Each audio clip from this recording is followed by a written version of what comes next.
সারা দেশের বন্যার পরিস্থিতি নিয়ে আপাতত তেমন কোনো সুখবর থাকছে না। এর মধ্যে সিলেট এবং সুনামগঞ্জে বন্যায় তলিয়েছে প্রায় ৮০%। বন্যা পূর্বাভাস এবং সতর্কীকরণ কেন্দ্র বলছে, জুলাই মাসে ভরা মৌসুমে বৃষ্টিপাত বেশি হওয়ার সম্ভাবনা রয়েছে। অর্থাৎ স্বাভাবিক যে বৃষ্টি হয় তার চেয়ে বেশি বৃষ্টিপাত হবে এবারের বর্ষায়। কাজেই জুলাই মাসে সারা বাংলাদেশেই ভারী বা দীর্ঘস্থায়ী বন্যা হওয়ার আশঙ্কা করছে বন্যা পূর্বাভাস ও সতর্কীকরণ কেন্দ্র। সেক্ষেত্রে বলা যায়, সিলেট এবং সুনামগঞ্জের বন্যা শেষ হওয়ার পরপরই আবারও শুরু হবে উত্তরাঞ্চলের বন্যা। এই বন্যা সারা বাংলাদেশেই বিস্তার লাভ করতে পারে বলে আশঙ্কা করছে বন্যা পূর্বাভাস ও সতর্কীকরণ কেন্দ্র। কেন উত্তরাঞ্চলে ভয়াবহ বন্যা বা সারা বাংলাদেশেই এরকম দীর্ঘস্থায়ী বন্যা হওয়ার সম্ভাবনা রয়েছে, সেটিরও ব্যাখ্যা দিয়েছে বন্যা পূর্বাভাস কেন্দ্র ও সতর্কীকরণ কেন্দ্র।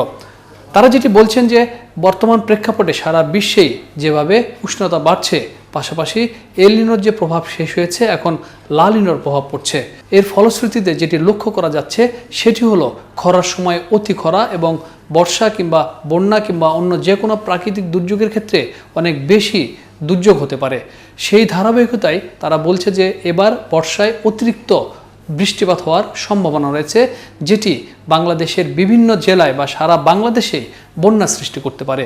কাজেই আগামী 1 থেকে 2 মাসের মধ্যে বাংলাদেশের মানুষের বন্যা থেকে কোনো রেহাই মিলছে না বলেই বন্যা পূর্বাভাস কেন্দ্র এবং সতর্কীকরণ কেন্দ্র সেটি তারা পূর্বাভাস দিয়ে জানিয়ে দিচ্ছেন।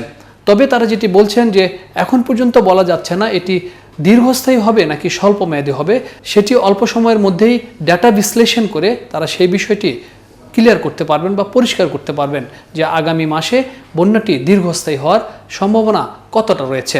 এবার একটু আমরা চলে আসি সিলেট এবং সুনামগঞ্জের বন্যার ভয়াবহতার দিকে। আমরা যদি একটু লক্ষ্য করি, গেল কয়েকদিন ধরে সুনামগঞ্জের পুরো এলাকা বলা চলে বা পুরো জেলা বন্যার পানিতে ডুবে আছে। বন্যার পানি খুব দ্রুতই সেখান দিয়ে নামতে পারছে না। এর কারণ হিসাবে বারবার যেটি বলা হচ্ছে সেটি হলো সুরমা এবং কুশিয়ারা যে নদী রয়েছে সেই নদীর নাব্যতা কমে যাওয়া এবং গভীরতা কমে যাওয়া। উজান থেকে সারা বছর যে পরিমাণ পলিমাটি সুরমা এবং কুশিয়ারা নদীতে আসে তা অনেকটাই জমাট বেঁধে সেখানকার নদীর গভীরতা এবং নাব্যতা কমিয়ে ফেলছে। দীর্ঘদিন ধরে কুশিয়ারা এবং সুরমা নদীর সারা বছর খনন কাজ করা হচ্ছে না, যার ফলশ্রুতিতে নদী যেমন সংকুচিত হয়েছে, নদীর গভীরতা তেমন কমেছে। যার ফলশ্রুতিতে উজান থেকে যে অতিরিক্ত পানির ঢল আসছে সেই ঢল এই নদী ধরে রাখতে পারছে না। কাজেই পানি উপচে গিয়ে মানুষের ঘরবাড়ি এবং শহরের ভিতর প্রবেশ করছে। পাশাপাশি ফসল রক্ষার বাদ দেওয়া হয়েছে সুনামগঞ্জ হাওরে, যা অপরিকল্পিতভাবে দেওয়া হয়েছে বলে মনে করছেন বিশেষজ্ঞরা। তারা যেটি বলছেন যে হাওরের যে পরিবেশ, সেই পরিবেশ যদি সুরক্ষা করা না যায়, এভাবে অবৈধভাবে যদি অপরিকল্পিত বাদ দেওয়া হয়, তাহলে সুনামগঞ্জে সামনের সময় আরও ভয়াবহ বন্যার সৃষ্টি হতে পারে। এর কারণ হিসেবে তারা যেটি বলছেন, সুনামগঞ্জে যে পরিমাণ পানি ধরে রাখার কথা হাওরগুলিতে, সেটি সেই হাওর এখন ধরে রাখতে পারছে না, যার ফলশ্রুতিতে হাওরে বাঁধ ভাঙছে, এমনকি হাওরের ফসলও নষ্ট হয়ে যাচ্ছে এবং মানুষকে দীর্ঘ সময় বন্যার পানিতে আক্রান্ত হতে হচ্ছে। এর পাশাপাশি আরও একটি বিষয় রয়েছে, সেটি হলো হাওরে অপরিকল্পিতভাবে রাস্তা নির্মাণ, যেটি হাওরে সবচেয়ে বড় ক্ষতি করছে। হাওরে রাস্তা নির্মাণ, কালভার্ট নির্মাণ সহ অপরিকল্পিত উন্নয়নই আজকে সুনামগঞ্জের যে ভয়াবহ বন্যার পরিস্থিতি সৃষ্টি হয়েছে তার একটি বড় কারণ হিসেবে চিহ্নিত করা হয়েছে। আরেকটি বিষয় রয়েছে, সুনামগঞ্জের যে নদীগুলো রয়েছে তার নদীবেষ্টিত একটি শহরে বন্যা নিয়ন্ত্রণ বাঁধ থাকবার কথা, কিন্তু সুনামগঞ্জ জেলায় সেই বন্যা নিয়ন্ত্রণ বাঁধও করা হয়নি। যার ফলশ্রুতিতে উজান থেকে বা চেরাপুঞ্জিতে অতিরিক্ত বৃষ্টি হলে সেই বৃষ্টির ঢল যখন সুরমা কুশিয়ারে দিয়ে নেমে আসে, তখন এই পানি উপচে গিয়ে শহরের ভিতর প্রবেশ করে এবং শহরে জলাবদ্ধতা বলি কিংবা বন্যা বলি, সেই বন্যার সৃষ্টি করছে খুব অল্প সময়ের মধ্যে। শুধুমাত্র যে সুনামগঞ্জে এই সংকট তা কিন্তু নয়, সিলেটও কিন্তু একই রকম সমস্যা, বরঞ্চ সিলেটে এই সমস্যা আরও বেশি সংকট ধারণ করছে। আমরা যেটি লক্ষ্য করছি, সিলেট শহরে প্রতি বছর বন্যা হলেই হাঁটু পানি এবং সিলেট শহর পর্যন্ত ডুবে যাচ্ছে।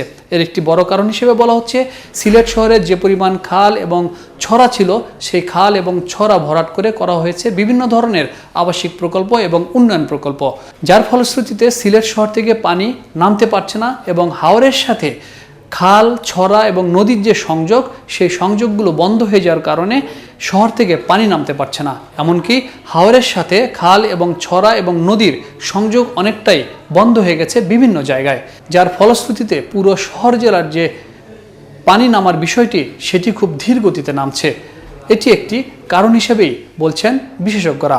এছাড়াও আরও বেশ কিছু কারণ রয়েছে। সেটি হলো চেরাপুঞ্জিতে যখন স্বাভাবিকের চেয়ে অতিরিক্ত বৃষ্টিপাত হয় তখন এই পানি সুরমা কুশিয়ারা হয়ে নেত্রকোনার খালিয়াজুরি যে নদীটি রয়েছে সেখানে এসে মিলিত হয়। এটি একটি মোহনা, এখানে এসে এই পানি যুক্ত হয় এবং এই নদী হয়ে উজানের পানি ধনুরাউলাই নদী হয়ে ভৈরব আপার মেঘনাতে এসে যুক্ত হয়। এই আপার মেঘনা নদী হয়ে এই পানি পুরোটাই লোয়ার যে মেঘনা নদী রয়েছে সেখানে যে পানি নামে এবং সেই পানি চলে যায় বঙ্গোপসাগরে। কিন্তু যেটি লক্ষ্য করা যাচ্ছে এখন পর্যন্ত সিলেট এবং সুনামগঞ্জের যে কয়েকটি নদী রয়েছে সেই নদীর পানি বিপদসীমার উপর দিয়ে প্রবাহিত হলেও আমরা যেটি লক্ষ্য করছি সেটি হলো খালিজুয়ারি, ধনুরাউলাই নদী এবং ভৈরব নদী কিংবা মেঘনা নদী, সেখানে এখন পর্যন্ত বিপদসীমার উপরে কিন্তু নদীর পানি প্রবাহিত হচ্ছে না। প্রত্যেকটি নদীর পানি এখন পর্যন্ত বিপদসীমার নিচ দিয়ে প্রবাহিত হচ্ছে। ধারণা করা হচ্ছে উজান থেকে যে পানিগুলো নেমে আসে ভাটির দিকে, সেই নদীগুলোর অর্থাৎ ভাটির অংশের নদীগুলোর নাব্যতা অনেকটাই কমে গেছে। এমনকি সেখানে পানি যে প্রবাহিত হচ্ছে সেই পানি প্রবাহিত ক্ষেত্রে নানা ধরনের বাধা সৃষ্টি হওয়ার কারণেই সিলেট এবং সুনামগঞ্জের পানি দ্রুত গতিতে নামতে পারছে না, যার ফলশ্রুতিতে এমন ভয়াবহ বন্যার সৃষ্টি হচ্ছে সুনামগঞ্জ এবং সিলেট অঞ্চলে, যার ভুক্তভোগী এখন প্রায় কয়েক লক্ষ মানুষ। আরেকটি বিষয় কিন্তু মাথায় রেখেছেন বিশেষজ্ঞরা। তারা যেটি বলছেন যে শুধুমাত্র এই মানুষ সৃষ্ট কিংবা নদ নদী দখল হয়ে যাওয়া বা ভরাট হয়ে যাওয়ার কারণেই সারা বাংলাদেশেই যে বন্যা সৃষ্টি হচ্ছে সেটি কিন্তু কারণ নয়। বলা হচ্ছে যে জলবায়ু পরিবর্তনের কারণে এবং আবহাওয়ার বৈরী আচরণের কারণে এখন মূলত সব ধরনের দুর্যোগই বেশি লক্ষ্য করা যাচ্ছে। পাশাপাশি বন্যা, ঘূর্ণিঝড়, খরা, শীত সব কিছু কিন্তু এখন স্বাভাবিকের চেয়ে আমরা একটু বেশি দেখতে পাচ্ছি। বন্যা পূর্বাভাস ও সতর্কীকরণ কেন্দ্র যেটি বলছে যে সিলেট এবং সুনামগঞ্জে বন্যা কিছুটা কমে যাওয়ার সম্ভাবনা রয়েছে আর 2-4 দিন পর থেকেই, এবং পানিও হয়তো নামতে শুরু করবে 1 থেকে 2 দিনের মধ্যেই। এর কারণ হিসাবে বন্যা পূর্বাভাস কেন্দ্র যেটি বলছে যে চেরাপুঞ্জিতে গেল 4-5 দিনে প্রায় 1000 মিলিমিটারের মতো বৃষ্টিপাত রেকর্ড করা হয়েছে, যেটি গতকালকে বৃষ্টিপাত ছিল মাত্র 40 মিলিমিটার এবং ধীরে ধীরে চেরাপুঞ্জিতে বৃষ্টিপাতের পরিমাণ অনেকটাই কমে আসছে, যার ফলশ্রুতিতে উজান থেকে যদি পানির ঢল অনেকটাই কমে যায় তাহলে সিলেট এবং সুনামগঞ্জের যে বন্যার পরিস্থিতি সেটি অনেকটাই স্বাভাবিক অবস্থার দিকে আসতে শুরু করবে। এবং উজানের যে ঢল, বিশেষ করে চেরাপুঞ্জিতে যে বৃষ্টি হচ্ছে সেই পানিও কিন্তু পাহাড়ে ধরে রাখার ব্যবস্থা নেই। আমরা জানি ভারতের যে অংশ রয়েছে সেখানে পাহাড়গুলোতে পাথর তোলার কাজ করা হচ্ছে এবং যার ফলশ্রুতিতে সেই এলাকায় গাছপালা কেটে উজাড় করা হয়েছে। এই গাছপালাও কিন্তু বৃষ্টির পানি ধরে রাখার একটি বড় মাধ্যম, সেটি না থাকার কারণে সরাসরি একেবারে পানিগুলো উজান থেকে নেমে আসছে বাংলাদেশে, যার ফলশ্রুতিতে সিলেট এবং সুনামগঞ্জে ভয়াবহ বন্যার সৃষ্টি হচ্ছে এই গেল কয়েক বছর ধরে। সার্বিক অবস্থায় বিশেষজ্ঞরা যেটি বলছেন যে বাংলাদেশ এখন যে অবস্থায় রয়েছে, বিশেষ করে জলবায়ু পরিবর্তন বা বৈশ্বিক উষ্ণতার কারণে যে সংকটগুলোর মুখোমুখি হবে সেটি হলো অতি বন্যা, অতি খরা, অতি শীত, অতি ঘূর্ণিঝড়, অতি বজ্রপাত, নানা ধরনের সংকটগুলোর মধ্যে দিয়ে বাংলাদেশকে চলতে হবে এবং সেগুলোকে কিভাবে মোকাবেলা করে চলতে হবে তার পদক্ষেপগুলো নিতে হবে এবং এর প্রেক্ষাপটে যে অর্থগুলো ব্যয় করা হবে সেই অর্থ যেন ঠিক জায়গায়, ঠিক সময়ে, ঠিকভাবে ব্যয় করা হয়, সেই বিষয়গুলোকে মাথায় রেখে পরিকল্পনা করতে হবে। অপরিকল্পিত যত উন্নয়ন এখন হাওর বলেন কিংবা অন্যান্য যে নদ নদী রয়েছে সেখানে যদি কোনো অপরিকল্পিত উন্নয়ন হয় তাহলে কিন্তু সামনের সময়ে আরও ভয়াবহ পরিস্থিতির মধ্য দিয়েই বাংলাদেশের মানুষকে পার করতে হবে।